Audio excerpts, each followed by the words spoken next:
My future sister-in-law caused my miscarriage, yet was still accepted. During my next pregnancy, she mocked me and ruined the joy. Let me tell you what happened, gentlemen. If not for my life, you wouldn't believe this story. Some days I feel like I'm in a Lifetime movie. Extremely dark and twisted. My ex-sister-in-law killed my first baby. Yes, you read correctly. Still, she was invited to our next pregnancy announcement. Yeah, right? Insane. Then it gets crazier because a wedding, kidnapping, and legal trouble are involved. I'm shocked to say this about my family, not how I saw my life. 5 years ago, Caleb and I went on a blind date. Isabella was hesitant about the date. You know those scary stories? I forgot my worries when I met Caleb. He made me feel like the only girl in the room with his charm and attention. He noticed how my eyes fluttered when I flirted and how my lips pouted when I liked something. I thought it was adorable and pure. I was smitten from the start and thought I would never fall. He joked that his family was insane on the date. I joked that we're all insane and didn't take it seriously. Oops. 2 years later, I was walking down the aisle to marry him. Interestingly, our first relationship issue arose on our wedding day. This was my first time meeting his brother's girlfriend, Serafina. The first time I saw her, I wore white and had professional makeup. This was after Caleb and I had uttered our vows, so I was still high on serotonin and had drunk some. I danced to Serafina to introduce myself. I wasn't going to comment about her outfit, which was near to white, because I'm non-confrontational. I moved to hug and greet her, but she pushed me away and looked disgusted. She told me I was embarrassed and didn't like attention. I kept dancing, and she told me I was glad Caleb had such low standards because if he were more like his brother Ethan, he would have slapped me for even considering him. Like what? I don't know why you'd brag about your partner hitting a woman, but I kept dancing and ignored her, which is why she did what she did. Maybe she had mental issues, but she returned a few minutes later with a glass of wine. It destroyed my wedding dress when she flung it. She then abruptly said she knew Caleb and I wanted kids and prayed I never got any. It was random. Why did she dislike me? I wanted to cry, but I didn't want to be seen or ruin my day. I gathered myself, went out back, called my friend Madeline, had her bring me a spare white dress, changed into it, and went back out into the floor to dance. Nancy's negativity wouldn't ruin my day. I didn't tell anyone what she did since I didn't want her to ruin my day. I now regret that choice. Caleb and I started trying for a baby soon after our wedding. We had always wanted one, and now that we were married, we were ready. A few months later, I was pregnant. Then calamity hit. After Serafina tripped me and I fell belly first against the stair railing, I miscarried. Ugh. Though I should have been upset, I thought it was an accident. Caleb and I hadn't told anyone since my pregnancy hadn't started showing. I now think she knew. She continued asking cryptic questions and making me drink beer. Both ways, it was heartbreaking. The worst part was that following our next doctor's appointment, they did tests and found it unlikely I'd get pregnant again. I saw Caleb cry for the first time that day. No one knew what happened, but the next time I saw Serafina, she was particularly happy and started saying things about loss and how terrible it is. Not seeing 2 and 2 is still puzzling me. She killed my baby and was so proud of herself that she joked and laughed about it to me while I had no idea. A few months later, the universe smiled down on us again, and I got pregnant again. Caleb and I cried, and he was on his knees kissing my belly. Before I knew it, he was calling in sick to work so he could take me out to eat. My baby needs food, he said. And this baby needs food too. After a few months, Caleb and I hadn't told anyone or seen anyone from either of our families, but we had something planned. With the help of my best friend Madeline, we put together a beautiful nursery for our baby daughter.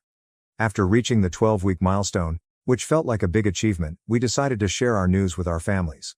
We invited them over for an intimate dinner at our home. At dinner time, our home was filled with family warmth and chatter. Ethan and Serafina behaved like lovesick teenagers, constantly grabbing at each other, exchanging kisses and making sounds that were impossible to ignore, especially with everyone present. I felt uncomfortable, and I knew I wasn't alone. Despite this awkwardness, I was determined not to let it derail our SP. As everyone settled in for dinner, Caleb and I exchanged knowing glances, silently agreeing the time had come. We stood up, and Caleb cleared his throat to get everyone's attention. "We have something important to share with all of you," he said, excitedly. I showed everyone the ultrasound images I'd been collecting, declaring with a huge smile, "We're expecting?" After hearing what we had to say, the room went wild. Everyone jumped up and ran to embrace us, congratulate us and share in our joy. Caleb's parents, Vivian and Henry, were especially excited. This would be their first grandchild, and I could see their pride and joy in their eyes. They knew how hard we'd work. She asked, her voice choked with emotion as tears streamed down her face. I nodded, smiling through my own tears. Yes, Mom. More than okay. My brother and his wife hugged Caleb and me, celebrating our parenthood. They were eager to help and provide first-time parenting advice. I admitted to being scared and overthinking every decision. My brother assured me that he felt the same before my niece was born, and his wife nodded. At that time, only family love and support mattered. Everything was coming into place as Caleb and I realized our dreams in the company of our loved ones. Serafina stood out in the evening because she remained motionless in her chair, glaring at us with unmistakable hostility. I couldn't help feeling unsettled by it. When Ethan came over to congratulate me, I quietly asked him why. The evening progressed to the living room for dessert and drinks. I abstained from alcohol, and Caleb did too. We got comfortable, and the conversation naturally drifted to babies and pregnancy. I shared details about the nursery we were designing for Charlotte, feeling proud. Serafina remained quiet, barely participating. She said our room was too bright for a baby to sleep in, suggesting we hadn't addressed the practicalities. Although I patiently mentioned that we would install blackout curtains to darken the room for baby sleep, she hardly regarded my statement. She then asked why we chose yellow over a neutral color scheme. Surprised, I informed her that yellow is just a color and has nothing to do with gender. She then examined our beautifully organized baby clothes in drawers. She mocked them, saying her son had never liked them and that we should have contacted other parents before buying cheap knockoffs. She was dismissive and condescending, which startled me. Before that, I'd been courteous, anticipating she'd be frank, but this crossed a line. I lost control. What the hell are you talking about? I said, frustrated. Caleb and I had worked hard to make our baby's life perfect, so her words stunned me. She clearly didn't want to give counsel. Instead, she appeared to be purposefully undermining the evening's joy. My mother, Vivian, and mother-in-law entered the nursery as Serafina was ready to respond, beaming at the room. Their enthusiastic praise of how wonderful everything looked temporarily eased the tension. I wouldn't ignore Serafina's issue. I again asked, what exactly did you mean by that? My mother and mother-in-law noticed the tension and knew something was amiss. Mom asked what was up. Serafina had criticized the room and termed our carefully picked baby clothes cheap, so I explained. Both women looked stunned that someone would be so overtly disparaging, especially during such a precious occasion. My mother-in-law laughed and asked Serafina, "Is this true?" She seemed surprised by the sudden confrontation and tried to downplay her earlier comments. She told me the textiles were too rough and suggested softer ones, but my mother and mother-in-law didn't trust her. They shook their heads and laughed quietly, saying the clothing felt nice. Serafina soon retracted, saying that as a mother, she knew better and that I should be open to criticism. My mother spoke hard yet calmly before I could react. "Well, we're mothers too," she said. And we'd never say that to her. "You should know how hard it is being a first-time mother." My mother-in-law also helped. "This isn't appropriate behavior," Serafina said. "There's a difference between offering advice and being needlessly critical." Her face flushed as she realized she was outnumbered and wrong. She was plainly offended but said little. She had a fit and left the nursery. I followed her out to prevent an escalation. Serafina went straight to Ethan, who was still talking with the family in the living room. Without explanation, she said she was leaving immediately. Ethan looked bewildered but didn't dispute her decision, sensing her anxiety. He apologized to everyone, congratulated Caleb and me on the pregnancy again, and left with Serafina. After our announcement dinner, Ethan phoned Caleb and me to apologize for Serafina's actions. After my mother-in-law chastised him for bringing Serafina to such a private family event, he discovered everything. I immediately forgiven Ethan because I realized it wasn't his fault. He felt worried and sought to explain Serafina's wrong behavior. Ethan said Serafina suffered pregnancy trauma. At 16, Serafina fell pregnant with her son. After marriage, they tried to have more children but ran into problems. Their mental health suffered after years of infertility, which led to their divorce. Ethan says Serafina was sensitive to other women's pregnancy, which may explain her unpleasant reaction to our celebration. I understood Serafina's challenges as a woman. I understood her grief and disappointment and knew they had caused emotional wounds.